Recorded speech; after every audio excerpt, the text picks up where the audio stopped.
Alright, so I am back with another tutorial. Today we're going to be learning how to make extra long press-on sets, and it took me a minute to finally learn the trick, but I'm going to show y'all. So this is my little nail stands with my blue putty on it so I could get the nails to stick on. I got everything from Amazon. I got my little short regular press-on nails. These are regular press-on nails. I can't even remember where I got them from, but I will leave all the links in the description if you are interested. So first things first, I'm going to take one of my press-on nails and measure it out. I'm going to cut it as short as I possibly can, but do not cut it shorter than your real nail, right? Because when you glue them on at the end, you need that canvas to be blank. You don't need any rigid areas because you're going to be gluing on the longer nails on it. Now, once you measure out your nail, you're going to stick it onto the putty on the, I don't know what you call these, nail stands? Whatever you call them, you're just going to stick them on right there on top, just like, yeah. And now since we have all of them stuck on, you want to make sure that putty is completely under, because now we're going to be gluing on the extensions and the glue could get messy, and you don't want to glue any putty underneath your nails. So you want to make sure everything is pushed underneath neatly, nothing is hanging out, nothing, all the creases and crevices, you got that handled. Now what we gonna do here, what did I do? Oh yeah, so we took our nail file, right, and we're just gonna buff out the part where we're gonna glue on the extension, just because anytime you glue something on or adhere something, you don't want a smooth surface. Of course, you know I'm using my KDS or whatever, right? And then we're gonna take our long extension nails and cut the tip off. Yeah, so here I cut the tip off of both nails at once because ain't nobody got time. And then so now since we got the tips cut off all of them, we're going to sit here and measure it out correctly. Make sure the sizing is correctly. I'm going to put a little bit of glue on the extension, right? This prevents mess. And I'm going to make sure this is straight. This part is a little tricky. Make sure it's straight before you stick it on, because it's not going to come off if you make a mistake. And if you make a mistake, it's cliff for you. So we got that straight.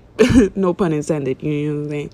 So now since we got everything glued on, we're going to cut it to as long as how we want it. Now I want these press-ons are actually made for my roommate, and I want them to be extra long. I measured it out against my finger, if you saw that, just to get a better idea of how long they will be. That's actually the pinky and the ring finger that I'm cutting right there. Now, when I do my regular sets on my clients, I like all of my nails to be the same as far as length. I don't know, it's a personal preference, so that's what I'm going to do for my press-ons as well. So now I have everything cut up, and after cutting, you know, it's similar to doing a regular set. You want to shape out the nail to the desired shape that you want. Now, I wanted like a very wide coffin. So I believe I clipped the sides of it. I clipped the sides of it a little bit, and then I decided to shape out, you know, the clipped sides and have it look a little bit more narrow than what it was, because I wasn't really feeling the shape from before. But if you could look carefully over here, you could see the shape that is starting to form. You could see the difference. The one on the top I shaped, the one on the bottom I did not shape. The one on the top looks way neater, okay? You want to make sure you shape everything. Now, once you're done, it's going to be a little dusty, a little messy, you feel me? So you're going to get some acetone, and you're going to wipe that bitch down. Now it's time for our acrylic. So I'm using Mia Secret clear acrylic. It's not really Mia Secret. I ordered this clear acrylic off of Alibaba in bulk, so I never run out of clear acrylic. But if you are interested in that, hit me up personally, because I don't think I'll put that link in the DM in the description. So here you can see that I'm applying extremely thin layers of acrylic. Okay, this is not a regular set. This is not a client. These are very small beads and very wet beads, okay? Now, every single bead that I put, I drag down. I drag down because I want to keep it thin, okay? These are press-ons. You don't need them to be very bulky, because it's going to be even harder to glue onto your nail, okay? So I'm keeping the layers very thin of acrylic. And you see how I have it here? These 3 beads are actually enough. But because the surface of it was not smooth, I added a 4th bead just to even it out. But these 3 beads are enough. We don't need no crazy apex. Now, you see, I don't know if you noticed that there was a little dent around the area of the blue putty. So I added a fourth bead just to even out that dent, but I did drag it down to make sure it stayed, what's the damn word I'm looking for? Make sure it stayed even out, okay? So we got that going on right there. Now everything is evened out, as you can see. It's a perfect little curve, barely any acrylic, okay? Very thin. Now, as you can see from the original, it's really not that much thicker. I don't want to have your press-ons looking like towers, okay? Because you have to glue these bitches on, and when you glue them on, it's going to be very difficult when you have a thick layer of acrylic on top because they won't bend. So here's another example. I'm showing you again, demonstrating how I put the acrylic on. It's definitely not the same way you put it on to a regular client, honestly. Because sometimes I'll just do like a 1 bead method on a regular client, or, you know, a 2 bead method. But over here, we're doing very small, very wet beads just to keep the layers very thin, okay? And to keep the top very smooth. You want to keep this top very smooth because we're not going to be filing the top.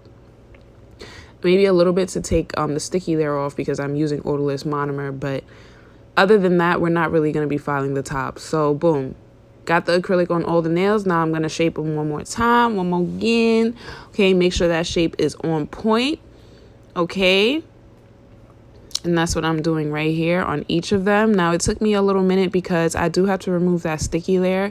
That's what you got to deal with when you use odorless monomer. That's all I use is odorless monomer.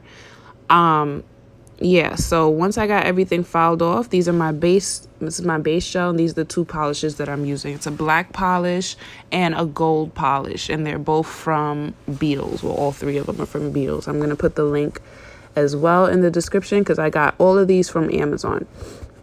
So we're just going to put a little thin layer of base gel, okay, on each of them, and we're going to cure it. I cured it in my lamp for approximately 90 seconds. That's not really necessary. You can probably cure it for like 30 seconds and be fine if you have a good quality lamp, okay?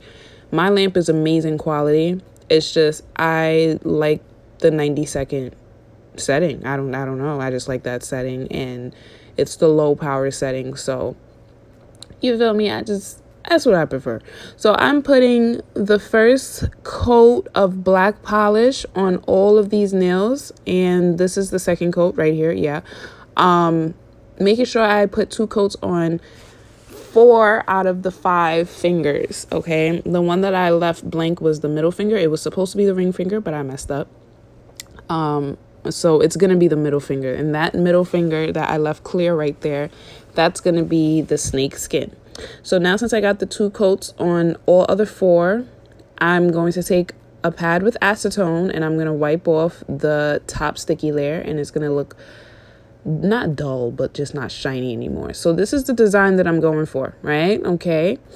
Now that brush that I just showed you, I ended up not using it only because it just wasn't cooperating with me. So I had to use my old brush, which I hated because I just got a new pack of art brushes and it's not working out for me. I don't know, the shape of it, and it won't stay still. It's too smooth. I just had to use my old brush. So that's what I'm doing here. I'm using a very thin art brush. I can't remember where I got it from, but I'm gonna look for it, and if I do find it, it's gonna be in the description. So I'm putting a good amount of polish, not too much. You know, if you get too much, you want to wipe that off, just like I did there.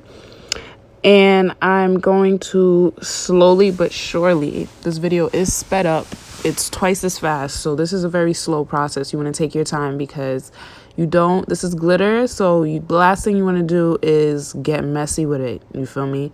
So I'm taking my time here to make sure these lines are straight. I am going to put 2 coats of this. This is the first coat, okay?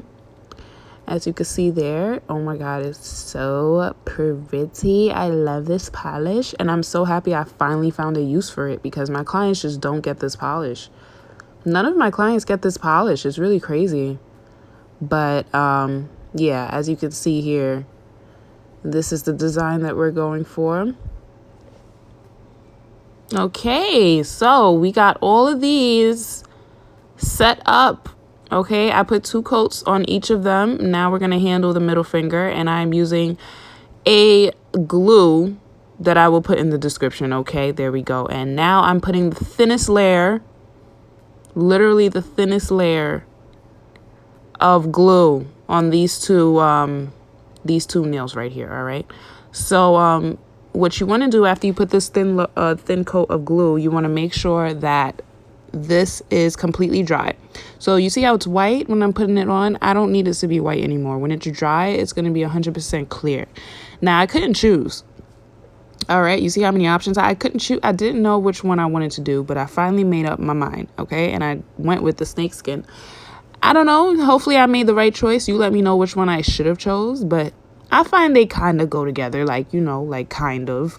So, okay, now since I made my decision on which, don't remember what these are called, but which one to use, I'm going to measure it out, okay, against one nail to make sure I got the right measurement, then cut it in half because I am using it for 2 nails. Okay, so we got our perfect squares there, and our glue is dry. As you can see, it's clear, right? And I'm going to make sure I put that on there and press it on there real good, okay? You want to make sure you get all the corners. Even after you make sure you get all them creases and crevices, there will still be a spot that you miss. And let me tell you, I don't know. I'll be in my room screaming because it's like, there we go. Look the spot that I missed. You see, like, come on, bro. Come on. All that for what? Now, if you miss a few spots, you could just, you know, fix it up like there. The way I'm doing right there may not work. And if it doesn't work, you could go back in with some glue. Okay. And that's what I ended up having to do. I had to go back in with some more glue, let it sit and dry, and then, you know, get your decals. I don't know if it's called decals. Go back and just try to fix that up there. Usually that works. You know, you just keep doing it until you get all your creases and crevices filled. Okay, and now since I got that filled, the last step is the top coat. Now, wasn't this an easy process? This was the easiest. Listen, it took me forever, but it's really not hard. And I would prefer to make this than do clients, honestly. But I still love my clients, always will. Now, I love all of you guys, and I'm so happy you watched this video. These are so pretty. Thank you for watching. Make sure you subscribe to this channel. All of my information, social media is in the description. Make sure you follow me on Instagram, TikTok. I keep everything updated. Love you guys. Laters.